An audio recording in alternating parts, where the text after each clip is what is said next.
¿Qué tal? Buenos días. Me llamo Pere Rusiñol, soy el responsable del Reality News de la revista Mongolia, la parte de información de la revista satírica, con otra edición del Mongolia Blacón que producimos gracias a nuestros amigos de Quetefoca, que acaban de reinventarse y que los podéis seguir en Twitch. Nosotros en Revista Mongolia, en la parte de información, seguimos muy focalizados en el que es uno de los grandes temas pendientes de resolver, que son las cloacas del Estado o las cloacas policiales o las cloacas de la mafia policial, que tuvimos ya una larga entrevista con una periodista de las que más ha investigado, Patricia López, y que ahora le damos continuidad con otro de los periodistas que ha sido pionero en este país en la investigación de esta mafia. Antes se iba con cuidado al decir esas cosas, creo que ahora está bastante claro que estamos ante una mafia. Uno de los periodistas que más ha investigado decía, y que hoy nos acompaña, Javier Ayuso, periodista durante muchos años del diario El País y que también ha estado como responsable de comunicación en varios sitios muy importantes como el BBVA y la Casa Real. Buenos días, Javier, gracias por acompañarnos. ¿Qué tal? Encantado de estar con vosotros. Qué bien, es un placer muy grande para nosotros porque tú, digamos, eres una de las personas pioneras, pero además una de las mejores de las personas que mejor conoce las entrañas de este país. Como decías, he estado en puestos de mucha responsabilidad. Yo nunca llegué a coincidir contigo en El País, nos hemos ido cruzando, pero has sido un periodista importante en El País, importante en el BBVA, importante en la Casa Real. Por lo tanto, es un gran lujo poder contar con tu visión de uno de los temas que nos parece más importante de este país, que es las mafias policiales. O sea que, de nuevo, gracias, Javier, por acompañarnos. Gracias a ti, porque en unos momentos en los que sigue silenciándose toda la trama corrupta del comisario Villarejo, da gusto que siga habiendo medios valientes que lo sigan tratando. Ya no hay, nos han ido echando a todos de los sitios y ya nadie, o muy pocos, habláis de esta trama. Yo puedo estar de acuerdo en que esto es una historia de cloacas, pero la cloaca es lo menos importante de esta historia. Pues esto de eso es la historia, desde mi punto de vista, la mayor historia de corrupción de la democracia española, por un policía corrupto, rodeado de policías corruptos, jueces, fiscales, periodistas, empresarios, etcétera, etcétera. Y es una trama terrorífica en donde hay una parte que ha trabajado, el comisario Villarejo ha trabajado como cloaca del Estado, pero eso es lo mínimo. Lo máximo ha sido trabajar para enriquecerse, chantajeando a todo el mundo y pagando a quien le hiciera falta para montar esa gran trama mafiosa.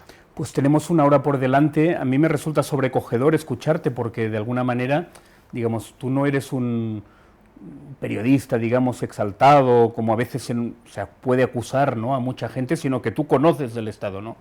Y solo en esta presentación has dicho cosas muy fuertes y que además, ya lo hablaremos, tenemos una hora por delante, tengo la sensación que esa trama como tal no se ha desarticulado del todo, porque si no, no se entienden algunas de las cosas que pasan, por ejemplo, en el Ministerio del Interior. Pero luego lo hablaremos. Empecemos por el principio, si te parece, Javier. ¿Tú cómo entras en contacto con este mundo? Porque yo te recuerdo, digamos, que de repente, no sé si era en 2014, pero yo no sé si hay previas, ahora por eso te lo pregunto, empezaste a publicar algunos artículos en el diario El País, muy importantes, porque fue la primera vez que no solo se hablaba de una trama en la policía, sino que además, particularmente me acuerdo de un reportaje muy importante en que cuantificabas todo el patrimonio acumulado por este comisario, siendo al mismo tiempo comisario de la policía. Y entonces el diario El País, con ese artículo que tú publicaste en la época de Antonio Caño, pues realmente fue un antes y un después, ¿no?, a la hora de tomarnos en serio todos qué estaba pasando. Yo volví al País por tercera vez en octubre de 2014 y en un momento dado empecé a ver que había un personajillo que llamaban el pequeño Nicolás y dije, bueno, pues que estaba intentando hacerse pasar por mucha gente. Hablé con un amigo empresario, Jorge Cosmen, y me contó el chantaje que le había querido hacer, y entonces decidí escribir una historia. Fue lo primero que escribí en El País en esta tercera etapa, y lo titulé Historia de un caradura. Me acuerdo, sí, en el domingo. Un domingo, exactamente. Pero seguí investigando, y al conseguir las agendas del pequeño Nicolás vi que aparecía un nombre que era Villarejo, varias veces, unas cuantas veces. Pregunté a un par de compañeros del País, buenos periodistas, que es que quién era este Villarejo, y me dijeron, uy, ten mucho cuidado, que este tío es peligroso. Y eso me animó a investigar un poco más. Hablé con algunos policías que habían investigado al pequeño Nicolás, y cayó en mis manos un libro de un investigador, de un detective privado, que se llamaba el libro El Método, ¿no? Sí, el de Marco, de Barcelona, de la agencia de Barcelona. Marco, y ahí hablaba de Villarejo. Y ahí hablaba de 2 o 3 sociedades, con lo cual me fui al registro mercantil, empecé a poner por un lado esas sociedades y por otro lado los nombres de Villarejo, su hijo y su mujer. Y ahí empezó a salir todo. Pero tú no lo conocías a él. Yo no tenía ni idea de quién era este señor. Porque a veces, para intentar desacreditar tu trabajo, se ha dicho, no, es que eso es un enviado del CNI, le han pasado todo del CNI. Tú no lo conocías a Villarejo. Villarejo ha intentado desacreditarme de 2 maneras. Por un lado, diciendo que cuando le contrataron en BBVA, yo era el que le contraté. Claro, eso lo tuviste que defenderte en los tribunales. Sí, cosa que es absolutamente falso, y luego que toda la investigación me la dio el CNI. Y ahora además están insistiendo en eso, porque la estrategia de Villarejo es intentar la nulidad de los procedimientos, y eso sería una forma de conseguirlo, diciendo que había sido una conspiración. Pero por lo tanto no te lo dio el CNI. No, para nada. Empezaste a investigar. Yo del CNI, bueno, pues ahora que me he jubilado, pues he ido a intentar cobrar mi pensión, y me han dicho que no me conocen, con lo cual no me han dado la pensión. No. ¿Con esa información le fuiste a ver a Villarejo? Con toda esa información, ayudado por una profesional muy buena, por Pilar Liberal, hice un dossier y le fui a ver en compañía de un periodista del País que le conocía. Y entonces ahí le fui a ver. Él lo primero que hizo al sentarse fue sacarse la chaqueta y enseñarme la pistola para demostrar quién era, y luego, bueno, pues le dije que tenía esa información. Me dijo que esos eran negocios familiares. Le dije, si no eran mucho, 16 millones de euros por unos negocios familiares, que cómo podía con un sueldo de comisario tener ese dinero. Y me dijo, hombre, porque soy mucho más listo que tú. Y dije, eso no me cabe la menor duda que eres más listo que yo, pero esto no tiene sentido. Ahí ya me amenazó con perseguirme, me dijo que iba a ir a por mí si publicaba algo, y yo en marzo del 2015 publiqué la primera información, la que tú has comentado, diciendo el comisario Villarejo tiene 11 sociedades con un patrimonio de 16 millones de euros. Él en la conversación me dijo que no eran 16, que era mucho más, que yo no tenía ni idea. Pero bueno, y ahí empecé, luego seguí yendo a las cuentas y viendo que ahí esa era la clave, todo el movimiento de cuentas, de dinero entre cuentas, incluida una en Uruguay, paraíso fiscal entonces, y seguí publicando cosas. ¿Cómo se portó el periódico? Porque a veces desde fuera parece que todo lo que se publica es porque lo ha hecho el CNI, porque lo ha hecho no sé quién. O sea, el País, objetivamente, en esa época hizo muy buena información al respecto, ¿no? El País y su director, sobre todo Antonio Caño, me apoyó al 100%. Y eso que dentro del periódico y del Grupo Prisa había terminales de Villarejo que intentaban boicotear mi información. ¿Cómo lo notabas esto? Porque tú ahora, para el que no lo sepa, digamos, en redes sociales estás intentando lo que a tu juicio son terminales de Villarejo. No sé qué quieres decir exactamente tampoco con terminales de Villarejo. Sí, pues que, por ejemplo, cuando ahí solo había 2 periodistas y 2 medios que publicábamos la investigación.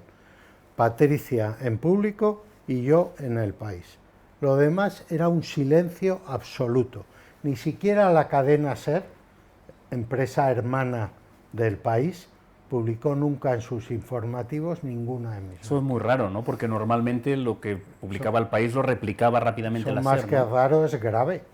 Es ¿Y, grave y eso es... sabías qué pasó allí? Bueno, pues yo creo que había 2 personas en la cadena SER que estaban influenciados por Villarejo y cortocircuitaban todo. Si tú vas a ver las agendas de Villarejo de los 6 meses siguientes, de marzo del 2015, además a final de año, ahí se ven todos los contactos que tuvo con los periodistas de su trama para silenciar mi investigación y la de Patricia y intentar desacreditarnos a muerte.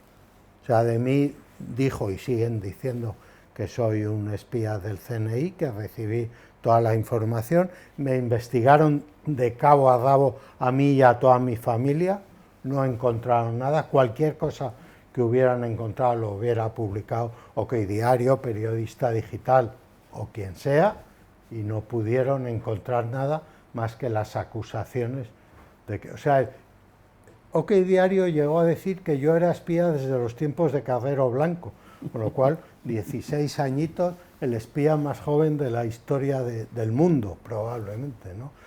Carlos Alcaraz, siendo número 1 del mundo de tenis, no sería nadie comparado conmigo, de número 1 del espionaje con 16 años. ¿Y Villarejo te amenazó personalmente? Porque ese tipo, digamos, de contactos con estos personajes siempre suelen haber amenazas concretas, ¿no? Y él directamente me dijo que iba a ir a por mí. ¿Qué significa eso? Claro, yo le dije, ¿cómo? Él debió pensar que le estaba grabando y me dijo, no, judicialmente hablando, me puso 8 demandas y 2 querellas. ¿Cómo han ido? No prosperó ninguna, tuvo que pagar en las costas de todas, ninguna prosperó. Y luego, bueno, pues me perseguía, cuando yo salía de casa había un tío en la acera enfrente todos los días esperándome para que viera, que me viera. Y luego hay una grabación que se ha hecho pública, que hizo pública precisamente Patricia en público, en el que él, hablando con Adrián de la Joya, le dice, no, yo ya nos vamos a ocupar de Ayuso, le vamos a partir las piernas, la mano con la que escribe y le vamos a rajar la cara. Eso está grabado, ¿no? Eso es... No me estoy inventando nada, ¿no? ¿Y cómo ha podido pasar esto en este país? O sea, tú conoces este país, conoces los cenáculos de poder y ha habido una banda, o luego acotaremos un poco más qué ha habido exactamente, pero está claro que ha habido, digamos, unos cuerpos de la policía que durante muchos años han hecho lo que les ha dado, lo que les ha salido de la polla, con perdón de la expresión, para utilizar sus expresiones, digamos, ¿no? Amenazando, chantajeando. ¿Cómo ha sido posible? Además con las terminales mediáticas y judiciales, porque en el fondo tuviste suerte de que un juez no te detuvo por pornografía infantil. Sí. Estoy, digamos, obviamente Hubo exagerando. Un fiscal que estuvieron evidente. Entonces, bueno, ¿cómo ha sido posible que en este país haya sucedido esto? La historia de Villarejo, él en un momento dado se va de la policía y en un momento dado, unos años después, un ministro del Interior, que es Corcuera, le llama para que vuelva a trabajar como policía. Y él dice que de acuerdo siempre que le deje tener lo que él llamaba sus empresas familiares. Y entonces ahí empieza a montar un sistema ayudado por otros policías, algunos están procesados y otros siguen en activo con el actual ministro del Interior. Entonces él, bajo la excusa de trabajar para la seguridad del Estado, y ha trabajado para 11 ministros del Interior, fue montando su trama empresarial a través de una empresa madre que se dedicaba a la investigación y que se dedicaba a chantajear, a buscar información. Es un poco como el bombero pirómano, ¿eh? Tú me contratas para defenderte, yo sé algo malo tuyo y te acabo chantajeando con eso, ¿eh? Y entonces utilizaba los medios del Ministerio del Interior, de la UDEF, de todos los medios para obtener información y chantajear Pero entiendo que al Estado le servía, porque si no, no dejaría que esto operara de esta manera. No, claro, es que él además formaba parte de eso que tú siempre hablas, las cloacas del Estado, para hacer trabajos para el Estado. Pero mientras tanto miraban para otro lado y le dejaban. ¿Él qué hizo mientras tanto?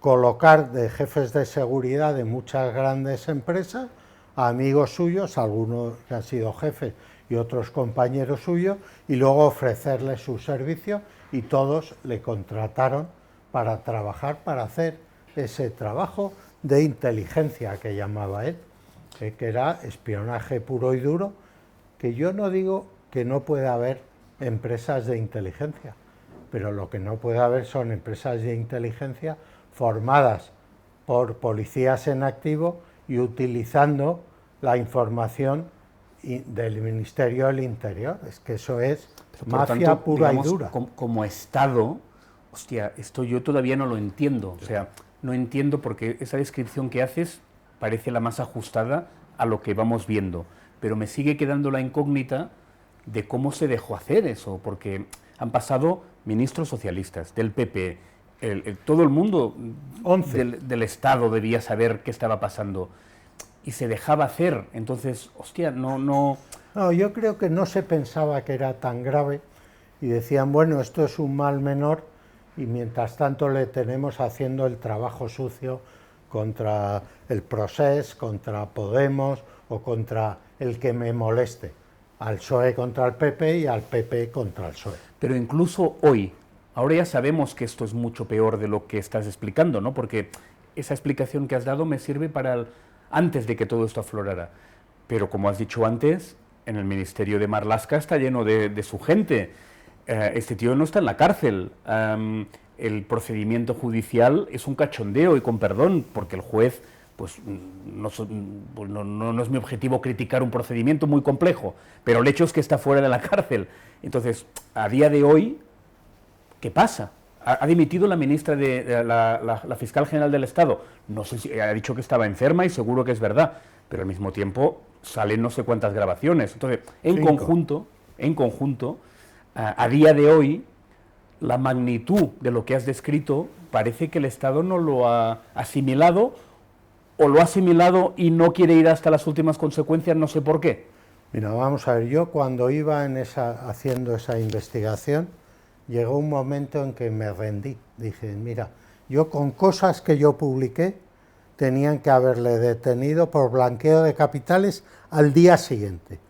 Y todo se paraba, todo se paraba. Y yo dije, esto no hay forma. Hasta que al final hubo una denuncia anónima y un fiscal valiente, que ahora le han quitado de en medio, por cierto. ¿Qué fiscal? Stampa, que lo hizo. Y luego le quitaron de en medio misteriosamente la fiscal general. Pero yo pensé que se había perdido. Y respiré cuando le metieron en la cárcel y empezaron los procedimientos. Luego le tuvieron que sacar por un tema procesal, y ahora ya hay 3 juicios de las 30 piezas separadas que hay, y hay 3 cerradas, y lo lógico es que de aquí a fin de año haya alguna sentencia.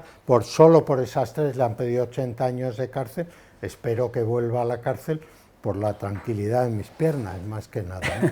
Pero en todo ese tiempo la trama judicial ha funcionado. Ha habido jueces y fiscales que le han defendido.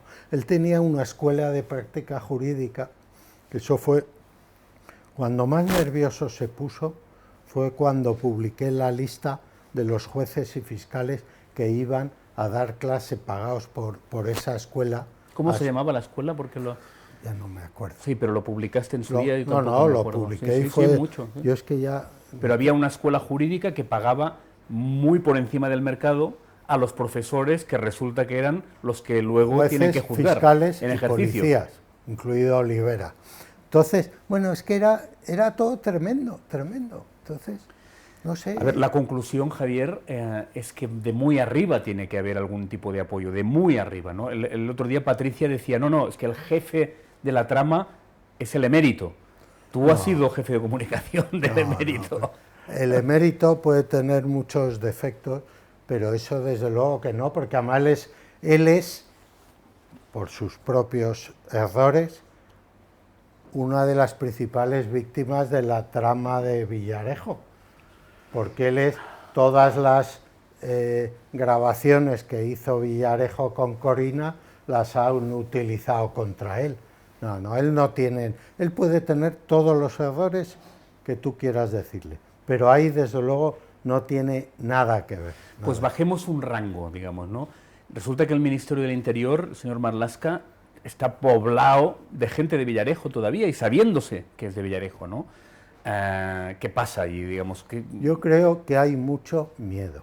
Cada vez que Villarejo habla en la boca, el otro día, la última vez, fue a declarar y dijo, bueno, así con esa voz que tiene de torrente, ¿no? Él se enfadó mucho cuando yo le publiqué un comentario que dijo que era un torrente siciliano, ¿no? Entonces dijo, bueno, yo lo que quiero decir es que aquí las grabaciones que han salido son un 10 a un 15% de lo que tengo. Pues hay un 80-85% de gente de ese mundo pues que está acojonada con que pueda sacar cosas suyas. ¿Por qué dimite la fiscal general del Estado? ¿Que tiene un problema de espalda? Seguro que sí, pero que tiene un problema de 5 grabaciones que tiene Villarejo, que solo ha sacado un trozo de una, de ella, su novio Garzón, Villarejo y Olivera, en el que dicen barbaridades, pero no lo suficiente. Dicen barbaridades, vamos a ver, partiendo de una base, ¿eh? Ni tú, ni yo, ni cualquier persona de los que están ahora mismo en el estudio podríamos resistir el escrutinio de una conversación privada, ¿eh? Por teléfono, porque todos decimos tonterías, y más comiendo con unos amigos y con 2 cervezas puedes decir muchas tonterías. Eso partiendo de esa base, ¿eh? Si nos graban la conversación que hemos tenido mientras comíamos antes de esta entrevista, pues quedaríamos fatal seguro, porque alguna tontería habremos dicho. Pero claro, 5 grabaciones con la que entonces era ministra del Interior y Garzón y 2 policías, pues ahí hay mucha enjundia con toda seguridad. Y se ha ido. Pero cada vez que él dice que tiene cosas de mucha gente, es que las tiene. Entonces está todo el mundo que tiene muchísimo miedo. Periodistas, jueces, fiscales, empresarios. ¿Y quién controla este flujo de información? Porque ¿Él? ¿Eso no hay un mercado, gente que haya comprado? No lo sé, yo creo que él... Porque claro, estamos hablando de que hay, por decir de alguna forma, 40 años de grabaciones y ha salido el 0,01%. ¿Quién decide y por qué lo que sale? Hay una parte que está en poder del juez, vamos, de la policía, y Asuntos Internos lo va filtrando y lo va sacando, pero que eso, según Villarejo, es el 10-15%, y lo otro lo está soltando él cuando le interesa. ¿Que quiere que le defiendan determinados periodistas de su trama? Pues suelta lo que ha soltado contra Ferreras, Inda y Mauricio Casal, que es verdad y que es terrorífico, pero les está enviando un mensaje: oye, no me dejéis tirado, que esto es solo un poquito de lo que tengo contra vosotros, ¿no? Y así todo. ¿Y cómo interpretas que ahora vaya a comer con Rouras, por ejemplo? Porque claro...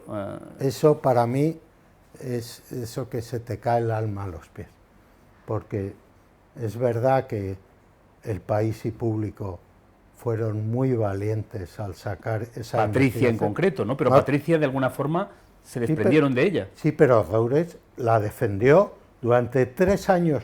Roures defendió a Patricia y Caño a mí. O sea, eso es un hecho. No hay que olvidarlo, y si no llega a ser por eso, este tío seguiría extorsionando a la gente y cobrando y todo. ¿Qué ha cambiado? Pues no lo sé. ¿Qué ha cambiado en Público y en El País? Porque El País, desde que me echaron en 2018, no ha vuelto a hacer ninguna investigación. Pero están sacando muchos audios. Sí. Audios que interesan a Pedro Sánchez, porque son audios contra Cospedal, ¿no? Y que además están conectados con una nueva web que ha sacado un amigo de Villarejo, ¿no? Con lo cual es un lío, es un lío.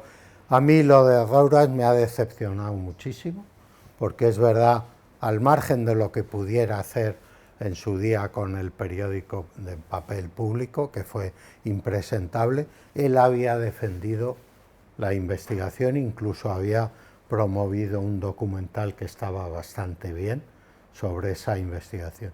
Y de repente se sienta con Villarejo, tienen un par de comidas y se acaba la investigación y Patricia acaba fuera. No. Y con ese, o sea, como hipótesis, estamos en el terreno de las hipótesis, lo digo para subrayarlo ante alguna eventual querella, porque a mí se me ha querellado alguna vez Roures. Entre las hipótesis entraría la posibilidad, digamos, de que este material que está en el mercado puede ser adquirido. Sí, es posible, pero la gente no paga por eso. O sea, yo creo que yo siempre he defendido que detrás de cualquier exclusiva siempre hay una pequeña conspiración. Siempre hay alguien que te cuenta algo, porque entonces los medios, o sea, Villarejo tiene una representación tan amplia entre los medios que no les va a pedir dinero. Cuando él necesite sacar algo para su defensa o para su ataque, pues se lo pedirá, llamará a Mauricio Casal a Tres Media o sí, llamará eso, a digamos Rosa que esos son los Quintana. intereses de Villarejo, pero tener esa información te hace muy poderoso también. Digo, si tú pagas, tú eres un tipo que está en el mercado, pagas por los audios.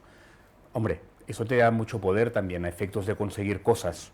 Pero Villarejo No digo Villarejo, digo el que pague por los audios. Sí, pero Roures, ¿para qué va a pagar a Villarejo? Villarejo tiene muchísimo dinero fuera, no necesita. Yo además tengo la teoría de que el día antes de que le vayan a meter en la cárcel, Villarejo se va a escapar. ¿Cómo? ¿Con ayuda de alguien que tiene el agarrado por los huevos? No, pues si es chupado escaparse de un país, si no hay fronteras.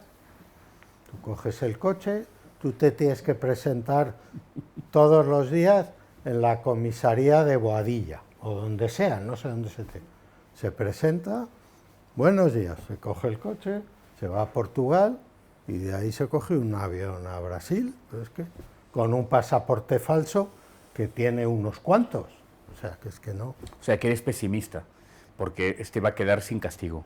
Yo creo que sí.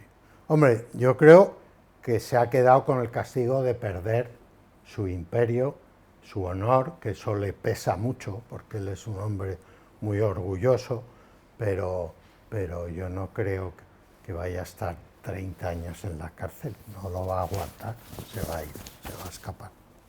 El día antes, va a intentar la nulidad del procedimiento. Alguien le avisará, mañana te detendrán, claro, con esos contactos que él mantiene. Claro, como le avisaron y escondió parte de todos esos terabytes, que yo no entiendo mucho de tecnología, pero es mucho. Terabyte debe ser mucho.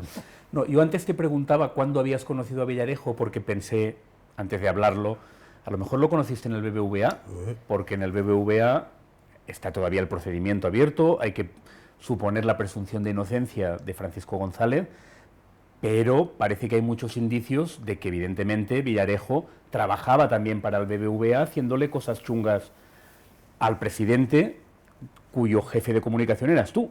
O sea, aquí hay un procedimiento contra el BBVA en el que hay imputados y probablemente procesados una docena de personas, de las cuales yo no estoy, y el principal de ellos es Julio Corrochano, que era el jefe de seguridad de BBVA, que había sido jefe de Villarejo.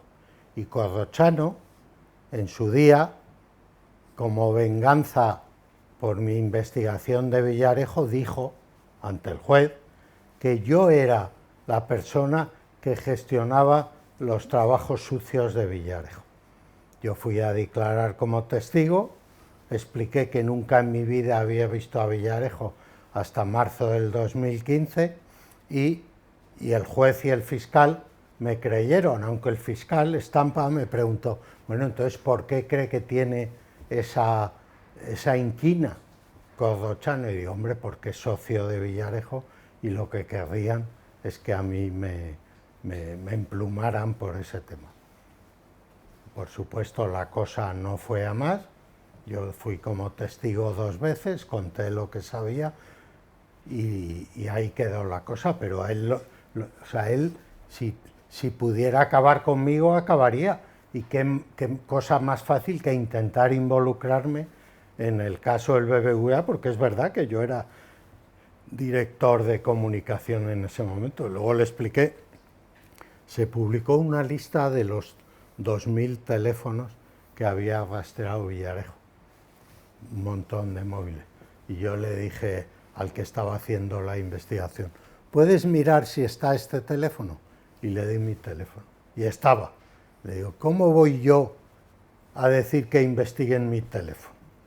O sea, que es que era todo, pero bueno, lo han intentado hasta el final. Yo, desde luego, además, muy idiota sería yo si después de haber contratado a Villarejo hubiera desvelado toda su trama corrupta. Sería como el que asó la manteca, vamos, un subnormal profundo. ¿Cómo funcionan las terminales mediáticas? Porque todo el rato hablamos de que es una mafia policial, que luego hablaremos de si es la mafia del Estado o es en contra del Estado. Pero de momento hay una mafia policial que para operar necesita terminales en la justicia y terminales en los medios. ¿Qué obtienen las terminales en los medios? ¿Son también, cobran o simplemente buscan la fama? ¿Cuál es tu visión? Que hay 3 niveles entre los periodistas, directores y editores que forman parte de la trama periodística de Villarejo. Uno son los amigos y socios, a los que él socios económicos. Socios económicos a los que él utiliza para sus chantajes. O sea, y ahí, ¿sabes? Prefiero no dar nombres, pero los he publicado en redes sociales, pero ha habido una grabación en la que una periodista claramente dice que a ver qué tajada va a sacar ella de esto. O sea, que es que está... Entonces hay un grupo amplio de gente que ha participado durante muchos años... En el business. En el business. Probablemente no sacando dinero, pero sí participando en la extorsión o de alguna otra forma. Esa es una parte pequeña pero importante, y hay editores y hay periodistas. Una segunda parte son los que han vivido de la información de Villarejo periodísticamente, exclusivas, fama, lo han publicado sin contrastar y sabiéndolo sin saberlo han participado en las operaciones mafiosas de Villarejo, que esos hay muchos. 30, 40, hay muchos. Y luego están los que, como tú o como yo, podríamos tener, yo nunca le tuve, pero podríamos tener de fuente a un policía, pero que si te contaba algo, lo primero que hacía era contrastarlo. Y esos hay muchísimos. Pero yo eso me parece muy digno, claro, y muy profesional. Tú tienes un poli que sabes que tiene información, se la pide y dice, uy, esto es mentira, fuera. Esto es verdad, voy a seguir la pista. O sea, esto no formaría parte de este tercer grupo de las cloacas. El segundo que has dicho serían sin su conocimiento, aunque... O con él, pero digamos a cambio de la fama o de las fuentes, y el primero directamente... que está dentro de esa trama, de sus negocios, y que esos son los que más controlan y los que han cerrado las puertas, que nos han ido echando a Patricia y a mí de todos los programas de televisión cada vez que hablamos de esa trama. La verdad es que es una historia, digamos, de un país increíble, ¿no? Yo escuchándote o escuchando el otro día a Patricia, dice, bueno, es que esto no me lo creo, pero ya tenemos muchos años de que es así, ¿no? ¿Quiénes serían, te parece a ti, las víctimas principales de Villarejo? Es decir, entiendo que los demócratas en general, eso está clarísimo, que todos los demócratas, pero los que han sido objeto de más guarrerías, los independentistas, Podemos, ¿cómo sería este país políticamente si eso no hubiera sucedido? Es decir, ¿hubiera ganado Podemos las elecciones? ¿Hubiera habido la independencia? Yo creo que no, que ni una cosa ni otra. O sea, de hecho, cuando sale el informe PISA. ¿Contra Podemos? Contra Podemos. ¿Inventado? Pablo Iglesias, Sociedad Anónima. Hay un periodista del País que lo trae, yo estaba entonces en el País. Antonio Caño, el director, me llama, le digo, esto no se puede publicar. Mira que Caño tenía ganas de publicar contra Podemos. Sí, pero Caño yo le voy a defender siempre porque es un gran profesional. Y aunque ideológicamente tú no estés de acuerdo con él exigía siempre que se contrastara todo. O sea, Caño tuvo el informe PISA y no lo quiso publicar. No, nos lo preguntó a Irujo y a mí y le dijimos, esto huele que apesta, fuera. Al final, pero en cambio lo publicó la SER. Lo publicó Inda y la SER. Y el amigo Ferreras. Ojo. Sí, sí. Bueno, se publicó y se armó la de Dios. Y las elecciones fueron 3 meses después. Y Podemos sacó el máximo de votos. O sea que tampoco... Pero quedó un poco por debajo del PSOE. A lo mejor sí, por décimas hubiera podido quedar por delante y otra historia hubiéramos tenido. Yo no lo creo, porque el público, yo creo que ya empezó a ver que eso era... No lo sé.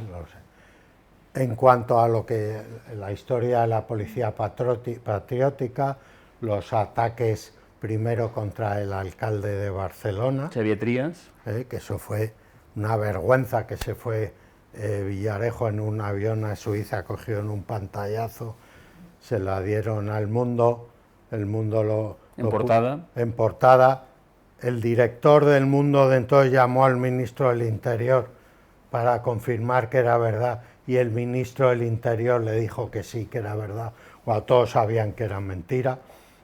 Eso sí fue grave, primero contra Trias y luego contra todos los que pudieron. Pero por eso me parece que, digamos, que la hipótesis que explicas y que me parece razonable de una mafia autónoma del Estado, coño, luego resulta que sus blancos son los que preocupaban al Estado, los independentistas, Podemos. O sea, aquí, ¿cómo se compagina que sea una mafia autónoma con que al mismo tiempo apunten directamente a lo que el Estado profundo, por llamarlo de alguna manera, le preocupaba? Villarejo y su mafia tenía que dar servicios al Estado para que le dejaran seguir con sus negocios privados. Entonces le daba lo que quisiera. Entonces, en este caso fue en la época del PP, la última época del PP, y le dio todo lo que necesitaban.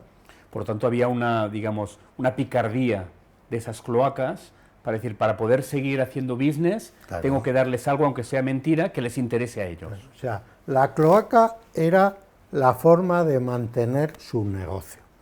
O sea, tú tienes un negocio de blanqueo de capitales, de extorsión, de informe, pero para que miren para otro lado, al que vigila le tienes que dar su dinero. En este caso no era su dinero. Información, aunque era mentira, además. Eran servicios profesionales de cloaca pura y dura.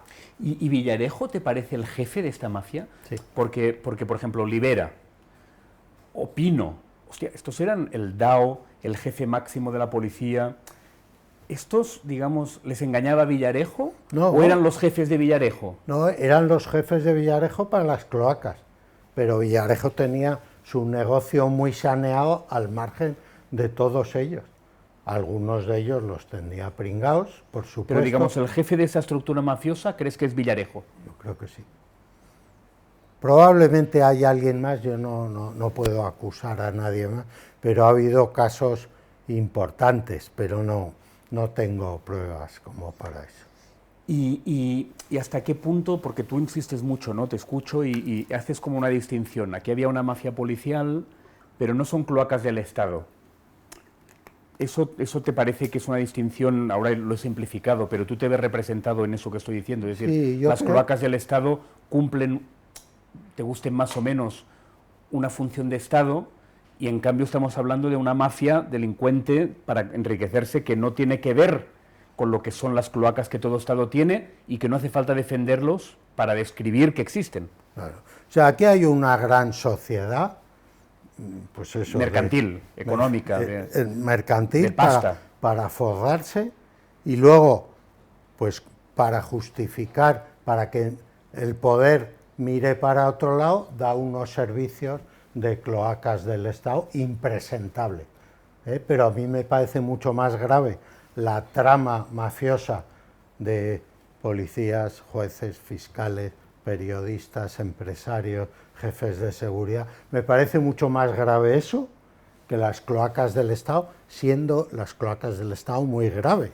Claro, yo a veces pienso que las cloacas del Estado son grotescas en la medida en que Villarejo sigue operando. O sea, eso que no se malinterprete, no estoy diciendo, digamos, métodos expeditivos, pero desde luego en Estados Unidos Villarejo no estaría vivo.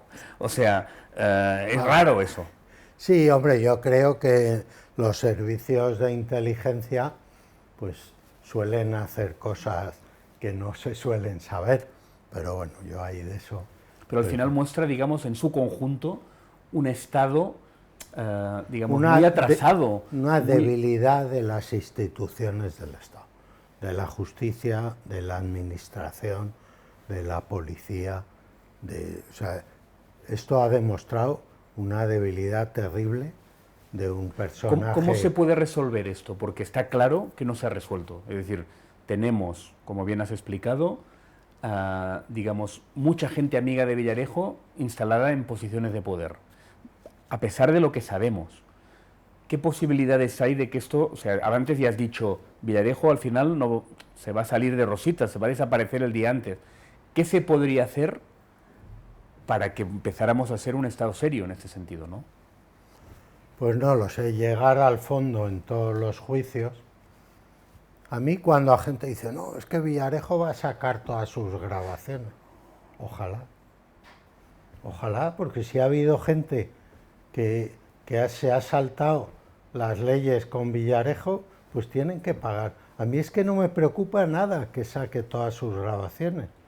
Con Corina, con la fiscal general del Estado, con el ministro del Interior o con el presidente de un banco, si lo hubiera. Oye, Javier, ¿y tú con todas esas cosas que has hecho o que investigaste, que, digamos, con esa presión tan fuerte, ¿por qué no estás en el país ya? O sea, ¿qué pasó allí? Eso no lo entendí, porque, digamos, habías hecho un trabajo en ese sentido muy arriesgado y, caray, de repente... Yo tampoco, para mí... ¿Te asimilaron a la anterior dirección? Sí, hombre, yo estaba en el equipo de la anterior dirección. Yo volví al país con Antonio Caño, no era ejecutivo, era adjunto al director, y nos metieron a los 6 o 7 en el mismo paquete, no solo a eso, sino también al consejo editorial, con Alfredo Pérez Rubalcaba, con Rocío, con Cayetano, con mucha gente. Y yo pensé que era, bueno, que me habían metido en el mismo paquete. Es verdad que ese equipo nos habíamos opuesto a lo que Alfredo Pérez Rubalcaba llamaba el gobierno Frankenstein, y que justo nos echaron al mes de formarse ese gobierno.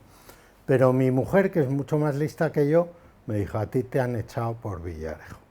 Le dije, no, que no, a ti te han echado por Villarejo. Y a medida que pasa el tiempo y el país ha dejado de investigar a Villarejo, pues a veces le doy la razón a mí. ¿Alguna vez te habían dicho, oye, para un poco? Nunca. Nunca. O sea, yo de hecho, el día que detuvieron a Villarejo, noviembre del 17 o 18, 17, yo llegué al país y fui corriendo porque me mandó alguien un mensaje, puse la radio y oí que habían detenido a Villarejo y me fui corriendo al país. Y según entré en la redacción, me aplaudió toda la redacción. O sea, había dentro de la redacción un sentimiento de que, salvo 3, un sentimiento de que estábamos haciendo algo bueno. Nunca. Hombre, es emocionante eso, ¿no? Hombre, y Caño siempre me apoyó a muerte. Siempre me dijo, ¿está contrastado? Sí. Esto no, pues espérate, contrástalo. Pero siempre me apoyó al 100%. E interpreto que el jefe de Caño, que era Juan Luis, también. ¿Lo has hablado alguna vez con Cebrián? De este tema no. De este tema nunca lo he hablado. Pero bueno, fue un momento en que también cambió el presidente. había otro presidente nuevo más vinculado a la banca, no lo sé. Yo siempre pienso que Villarejo sabe muchas cosas de mucha gente que tú y yo no sabemos y que eso puede mover muchos hilos. Y está claro que los medios de comunicación siguen sin entrar a fondo en el tema Villarejo. Nadie, ni siquiera los que entramos a fondo como público y el país, lo hacen ya. ¿Por qué? Pues porque, como decía el otro, la sombra de Villarejo es alargada, ¿no? Todo esto lo has podido hablar teniendo en cuenta, digamos, tu trayectoria, ¿no? Que vienes de, no sé si a ti te molesta o te sientes cómodo, el establishment puro, o sea, Sí, sí. Casa Real, BBVA y el país. Esto es el establishment de este país, ¿no? ¿Eso no lo has podido hablar a fondo con la cúpula de estos mundos? Es decir, o sea, la Casa, insisto, la Casa Real, el BBVA y el país. Sí, yo lo he hablado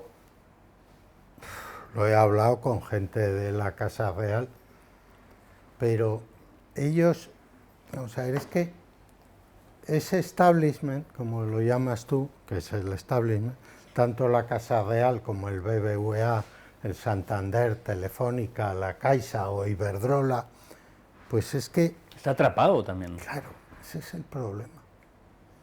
Entonces, hubo un momento en que dejaron de salir las investigaciones de algunas empresas, porque Villarejo había enviado un mensaje diciendo, no, la primera vez que dijo, no, pues si todas las empresas del IBEX han trabajado para mí, como enviando un mensaje... Cosa que era verdad, por otro lado. Como enviando un mensaje, oye, al que me denuncie le saco la grabación. Yo cuando declaré como testigo en el caso BBVA, lo que le dije al juez es que no entendía cómo las grandes empresas del IBEX no habían denunciado a Villarejo porque les había estafado. O sea, es que además las cosas que salen es todo mentira. Cuando Villarejo dice que había seguido 3.000 teléfonos, lo único que había hecho es había conseguido qué teléfono llamaba a qué teléfono, es que pero no tenía ni una conversación de nada. O sea, esta es una era parte una increíble, estafa. es una parte increíble que se habla poco de ella, ¿no? Pero digamos el Villarejo estafador, o sea, Claro, es pero objetivamente, o sea, le sacaba millones de euros por no hacer nada. Pero hay informes que entregó a BBVA o a Iberdrola o a otras empresas que son corta y pega de Wikipedia, de verdad. Hostia, que es pero entonces, increíble. es que esto yo lo estoy seguro de esto que es así, porque también he hablado con gente pero entonces, ¿por qué le seguían pagando? Pues porque el jefe de seguridad Formaba cada parte de la empresa trama. formaba parte de la trama, así de claro. Pero los consejeros delegados, esa élite, digamos, del capitalismo español, ¿usted no tiene un mínimo de exigencia? Eso no llega a ellos. O sea, vamos a ver, para BBVA lo que pagaron en 10 años a Villarejo fueron 10 millones de euros, que para ti y para mí es muchísimo dinero. Pero para ellos... Para ellos no necesitaban 1 millón al año, eran contratos normales para una Además empresa lo decía el jefe que de seguridad. gana 3.000 millones al año y que necesita... O sea, que eso no... pero igual para Telefónica o para la Caixa o para Repsol o para Iberdrola. O sea que aquí la gracia es que Villarejo controlaba a los jefes de seguridad. Esa es la clave. Y eso que él después hacía cosas, yo cuanto más veo los casos, más me parece increíble, parece bastante acreditado que él personalmente acuchilló a la dermatóloga. Dices, bueno, eso Mira, es increíble. Yo cuando hablé con la doctora Pinto y me lo contó, yo no se puede creer. Y hablé con un policía. Nada más salir de casa de la doctora Pinto, fui a ver a este policía, le dijo, ¿tú te crees que un comisario va a ir con un cuchillo a pinchar? No se puede creer. Lo normal es que contrate algo. Dijo, no, estás muy equivocado. Si tú eres un mafioso, nunca vas a contratar a alguien que te puede denunciar. Lo haces tú porque estás muy seguro. Y me lo explicó así. Me dijo, no, es que si tú contratas a alguien, le pillan, él te va a denunciar y estás perdido. Si lo haces tú, pues lo niegas y ya está. Pues o sea, dicho así, me lo explicó así y yo dije, bueno, Claro, pues, son lógicas será verdad. que nosotros no entendemos, digamos, ¿no? Pero que realmente después son sencillas, porque eso es Sí, tienen su explicación para ese mundillo. O sea, Villarejo se enfadó muchísimo cuando publicamos en El País una foto de él reciente, porque las primeras eran de cuando todavía tenía pelo. Entonces, publicamos una reciente, bueno, en esa reciente se había vuelto a poner pelo. Y entonces me puso una querella criminal por decir que esa era una foto que me había dado el CNI, y que yo la había publicado porque al día siguiente iba a haber una ronda de reconocimiento de la doctora Pinto contra él y lo único que quería es que le acusaran a él. Querella criminal contra mí, conjunta y con el jefe del CNI. En teoría mi jefe, claro, según Villarejo. Llegó al Supremo o a la Audiencia Nacional, y la Audiencia Nacional la desestimó inmediatamente sin nada que hacer. ¿Qué opinas de cómo gestionó el CNI? Porque, a ver, tenemos en Londres una causa que está pendiente de resolver, pero que deja a España en un lugar muy complicado, en el que parece ser que el jefe del CNI estuvo reunido con Corina amenazándola. Todo esto no sé si en aquel momento tú estabas allí en la Casa Real o no, pero a la luz de lo que estamos viendo en la causa de Londres, tela marinera al CNI también. Vamos a ver, yo ya no estaba, porque eso fue después de la abdicación.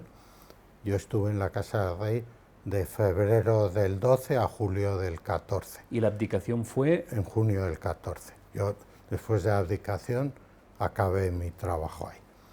Entonces, está aprobado, y así lo ha dicho el director del CNI, que fue... Que se vieron. Que la amenazó, lo tendrán que demostrar. ¿Qué es lo que está pasando? Y aquí sí te voy a dar una exclusiva. ¿Por qué Corina quiere llegar hasta el final con esa acusación? Por el Código Civil Español. El Código Civil Español dice que en una herencia hay 2/3 de la herencia que van a la familia o que van a la familia, y solo la legítima y la de mejora, y hay 1/3 de libre disposición, y eso incluye todo el dinero de alguien que se haya muerto. El rey ha hecho una donación de 64 millones de euros a Corina.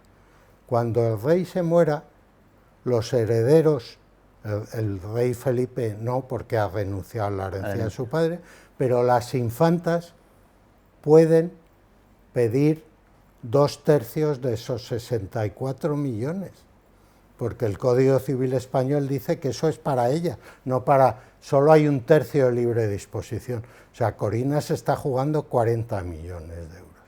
Y lo que está haciendo es atacar, presionar para llegar a algún tipo de pacto. No te quepa la menor duda. Igualmente, siendo así, que tiene todo el sentido, digamos, la imagen de la monarquía, hostia, es imposible deteriorarse más. No, es posible. Es posible. Lamentablemente es posible. No, pero yo creo que es que ha sido todo tal disparate. ¿Tú crees que hay alguna posibilidad de que haya algún día una república en este país? ¿O? Sí, yo creo que tú y yo no la veremos. Como yo, que soy mucho mayor que tú, seguro que no. Pero yo creo que a corto plazo no, y a largo plazo pues depende de lo que haga el rey Felipe y depende de Pedro Sánchez. O sea, en estos momentos hay 75 diputados sobre 350 claramente republicanos, y luego los 110 del PSOE dependerán. Pero es una mucho. gran paradoja, porque esos diputados republicanos precisamente son los que aprietan o los que presionan para que haya un poco más de transparencia y se ponga fin a los abusos que hemos estado hablando durante todo el programa. Entonces, no sé cómo se puede responder desde la lógica de Estado que de alguna forma tú representas, aunque te representas a ti mismo, por supuesto, pero que has conocido esas entrañas, con esa evidencia de que justamente los que piden transparencia, los que piden aclarar qué ha pasado, son los antisistema, por decirlo de alguna manera, ¿no? Entonces, esa extrañísima paradoja, ¿cómo se puede aprovechar la energía de los antisistema, entre comillas, que quieren poner luz a esa situación que hemos descrito brutal, con la conservación del sistema que quiere taparlo, pero que al mismo tiempo al taparlo se pone la soga en el cuello? Vamos a ver, yo creo que el rey Felipe ha dado pasos muy importantes, ¿eh? Y ha dado pasos que han supuesto un sufrimiento personal muy importante, porque ha echado a su padre de España, claramente, y ha iniciado un camino nuevo. Con es el muy rey, duro. porque los periódicos de la derecha parece que sea el PSOE el que impone esto. Bueno, yo creo que quien echó al rey Juan Carlos fue el PSOE o fue el gobierno, con el consentimiento del... porque legalmente... Sin el consentimiento del rey no podría tampoco. No, y tampoco le echaron oficialmente, le dijeron que se tenía que ir, ¿eh?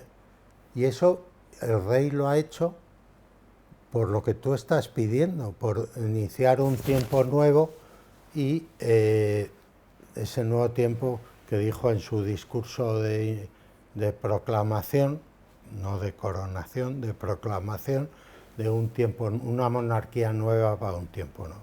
Y yo creo que lo está haciendo muy bien.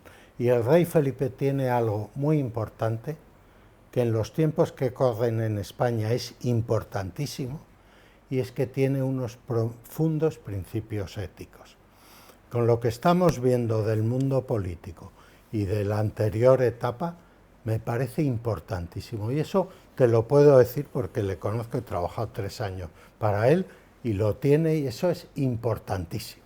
A mí me sorprende que a veces no se da cuenta, o creo yo, de que se hace fotos con gente de Vox y al final queda prisionero de este mundo, ¿no? O sea... Ya, pero es que es como la gente que dice que no podía recibir a Pablo Iglesias. O sea, Vox y Podemos son partidos legales. O sea, nos puede tocar las narices uno u otro, ¿eh? Y pensar que es un peligro que vuelva al fascismo. De acuerdo. Pero él es el rey de todos los españoles y no puede hacer... O sea, es como cuando va a Cataluña y le hacen un feo y no le reciben, y luego tiene que sentarse a cenar con el presidente de la Generalitat. Pues lo tiene que hacer porque es el representante del Estado en Cataluña. Y el de Vox forma parte de un partido que le han votado 5 millones de personas y que es legal. Y al de Bildu le tiene que recibir, y a cualquiera, y si tuviera que recibir a un político que está imputado pero sigue en su puesto, le tiene que recibir, aunque sea un asesino. Lo tiene que hacer, no puede hacer otra cosa. Y para ir acabando ya, porque estamos a punto de cumplir casi la hora de entrevista, tú ahora eres un periodista, un observador, ya no estás en estos sitios, ¿no? Pero ¿cómo te parece que se podría encauzar el tema de Cataluña? Que es o sea, obviamente es una pregunta imposible, pero digamos, el Estado ha sido muy chapucero en el tema catalán. ¿Cuál crees que deberían ser las fases o las recetas para que ese enorme problema se encauce, o si no, a lo mejor resulta que en la próxima generación hay una independencia, ¿no? No tengo criterio, estoy ya muy lejos de todo el análisis político. Yo creo que la gran oportunidad para encauzarlo fue después de las últimas elecciones en Cataluña. Si RC hubiera formado un gobierno con el PSC, podían haber cambiado muchas cosas, pero RC prefirió la independencia a la izquierda. ¿Y por parte de España, del Estado español, qué se podría, digamos, o qué territorio podría ser posible de entrar sin que el Estado profundo o los poderes profundos entraran en cólera y que al mismo tiempo diera algo? Porque yo lo que creo, humildemente obviamente, es que, digamos, si hay una reivindicación, tú no puedes simplemente decir nada, nada, nada, nada. Entonces, ¿cuál es el terreno que permita a todo el mundo avanzar? Desde el punto de vista de España. Para mí, porque sé que no va a valer para los independentistas catalanes un nuevo estatuto. Para mí esa es la salida razonable constitucional, un nuevo estatuto. ¿Incluyendo el pacto fiscal o eso? Incluyendo todo lo que haga falta. O sea, es que, ¿por qué no va a tener Cataluña lo que tiene el País Vasco o Navarra? ¿Por qué no? ¿Pero crees que España está preparado para asumir esto? Sí, yo creo que sí. Yo creo además, fíjate, esto seguro que no te va a gustar, pero yo creo que Feijóo tiene una visión autonómica mucho más amplia de lo que tenían sus anteriores. ¿Eso es, lo conoces o...? Sí, sí, le conozco, he hablado con él y claramente desde que él ha llegado se ha apoyado en los líderes autonómicos y a ver qué hace ahora en Cataluña. Estuvo el otro día allí y habló de un autonomismo constitucional, cosa que Casado no lo hubiera dicho en la vida y Rajoy, bueno, no hubiera dicho nada, ¿no? Pero entonces yo creo que él lo entendería mucho más.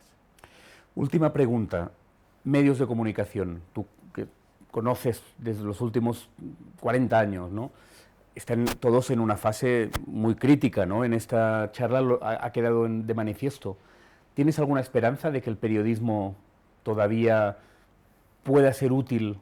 Mira, el otro día estuve el jueves hablando con José Antonio Martínez Soler, un periodista al que los dos admiramos, y yo estaba pesimista.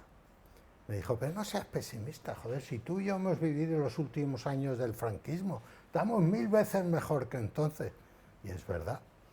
Pero él, yo y tú hemos vivido los 80 y los 90, que ha sido la edad de oro del periodismo en España. Y hemos visto cómo luego los medios de comunicación se arruinaron por la crisis económica y por la mala gestión, mala gestión, la llegada de Internet y por la falta de un modelo de negocio. ¿Y eso a qué ha llevado? A que todos los medios de comunicación, sin excepción, a lo mejor el tuyo no, porque es irrelevante, porque están completamente presionados por el poder político o económico. Y ahora es muy triste que o eres Montesco o eres Capuleto, y eso es muy triste. Yo escribo en un periódico que se llama Expansión, que me dejan escribir lo que quiero, y hago análisis político y me siento muy libre.